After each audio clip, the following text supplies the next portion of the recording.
shoulders the same way with my hips up. So I'm walking and I move to my left seat bone. My hands have to say, let's go this way softly too. So I've dropped over here, she moves to the left. I want to change, my hands move softly to the right as I drop to my right seat, outside seat bone. Go to your right on your circle. Now, right there, stop right there. Here's a great way to train horses. This is a great, everything they do wrong, you want to fix from the get-go. So when you started to turn left, he blew through his right shoulder, he moved his rib over here, and he started walking this way before he turned. What I will do right here when a horse starts doing that, because we know he likes to lead with his right shoulder, I said, you're never going to lead with your right shoulder ever. I'm going to leg yield right here, moving forward and pressing just like that to my circle. This is riding the horse instead of leading the horse to where you want to be. Now I'm going to release it and let her go on her circle. Okay? Press that right leg, press that right leg, press that right leg, press it there. Now let him go forward. Don't ever let him lead with his shoulder. There you go. We're not leading horses anymore, we're riding horses.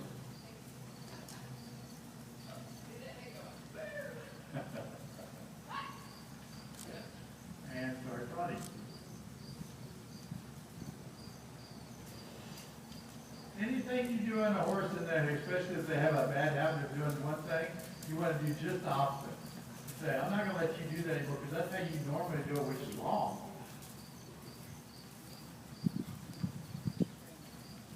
You always move your horse, start your horse moving forward. If you're not good at doing turns on the haunches, do not lead your horses in a tight circle to go change direction. Move them forward, then move them over in a leg yield. Or move them forward and then turn. But I try to leg yield all the time. Every time I move a horse forward, I want to turn. I leg yield them first to create the bend or create the bend. If I do a leg yield first, it creates my bend for me. But I don't want a horse to learn that either, that they're going to move forward and do a leg yield just because I asked them to. Good, I like that.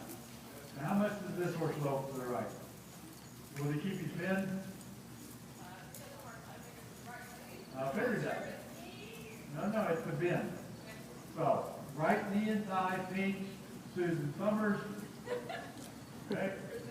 Keep him on your 20-meter circle. Get ready to go. There we go. Go on, you got it. You got it. Woohoo! This is the work you did while Good ago. job, Beth. He said, okay, I got this. Good. I got this. Good. I got this. And trot. And trot. Keep your bend. Keep your bend. Walk. Ahead you go. Very good. Very good. Woohoo! Very good. Very good. See, we're all in the same boat, but we say, we sit down and we think about, okay, my problem is, if I have it's not about trying to get the locus.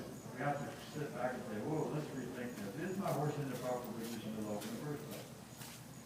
A lot of people, when I was taught as a kid, I had a 4-H horsemanship. I had a teacher, and I had a black mare that was the mother of a horse that I raised. Anyway, her name was Kathy, Benita Kathy. She wouldn't take a left thing. All my horsemanship teachers said, I don't know how to fix that, but here's what you need to do. Just run her to her fence and make a hard left turn. Well, that taught her to get the left lead, but it taught her to lead with her shoulder, because that's how she'd do it in the wild. In the pasture, she would jump in the left lead because she'd lead with her shoulder. I finally figured out that only works so long. I need my horse to be able to pick it up and do it. So what she would do, she'd run in there and she'd drop her shoulder, and you see a lot of, not to say bad thing about hundreds of jumpers, but they do that a lot because it change their nose the wrong way and let them lead with their shoulder and load them off. That's incorrect, because when you get to jumping big time, you can jump 6 feet with it. You can't jump 2 feet with it because the shoulders aren't square when you get to jump. I mean, you can jump 2 feet, but you can't jump 6 feet because the shoulders aren't square. What you're trying to do is say, I need to correct the lead. Even if he took the wrong, if he had taken the wrong lead, I'd have patted you on the back because you kept the correct position. I'm not concerned about that. It's about you getting the correct position before you ever ask. That's that bend around that inside leg. And that's saying when you bend, why he took the correct lead? Because he stepped on the correct foot. He stepped on his outside rear foot, pushed off, let the inside rear foot and outside front foot go forward as the second lead. That's where you got it. He said, foot weight, and now let's go. Same thing he did when you rode Fred's horse yesterday. He said, step on that foot, let's go. Let's go to the left foot. Riding forward, riding leg heel right, leg heel right, leg heel right. There, riding forward. You're creating a bend right there. Leg heel right. There's your circle. Leg heel circle. There you go. Now I'm just going over the circle. Thank you. This is the training. There you go. Now forward. So you just push him over and say, hey, I'm not going to lead you over. See, have we talked about that? I see so much wasted time and not training. This doesn't teach a horse anything. I need to go over there and start my circle. I'm going to lead my horse over here. Then I'm going to lead my horse back over here. I have no bend yet. When you did your leg heels, you created your bend before you got there. There you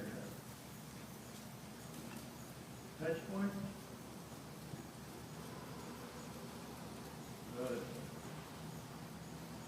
Okay, let's try your left feet. Good job. Good job. Ooh.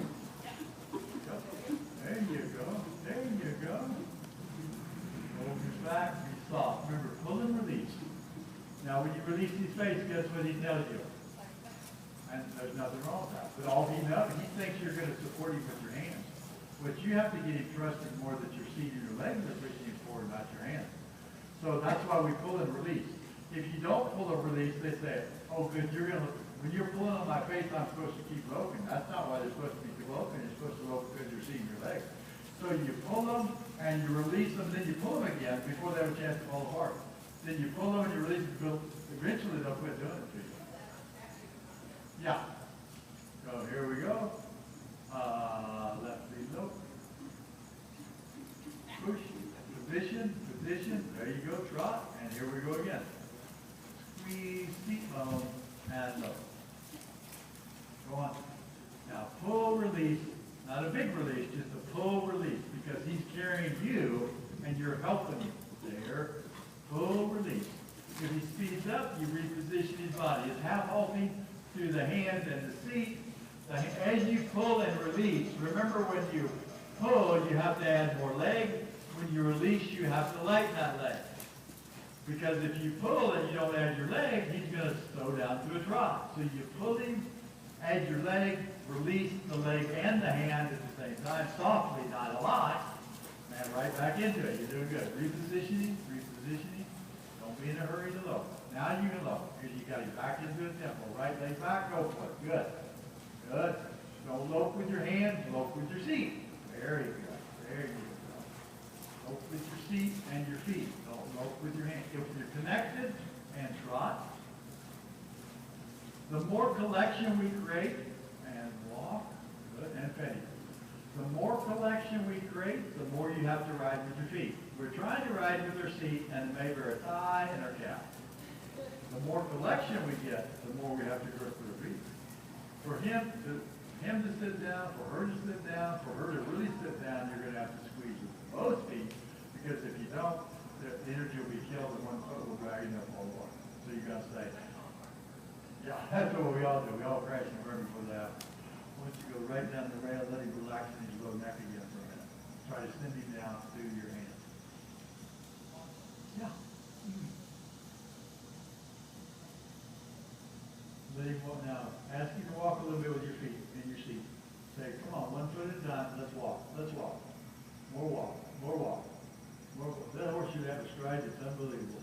If he'll let go of his neck, he will have. Send him down. The only way to get him to walk is to get his neck down. He won't walk. When his head is up, that's collection to him. So he shortens his stride. Working, and that's part of the benefits. One thing about cowboy dressage is they specifically say when the horse's neck's down, they're supposed to lengthen their stride in the walk, trot, and lope. It's not just for the cowboy dressage. That's why the horse will walk.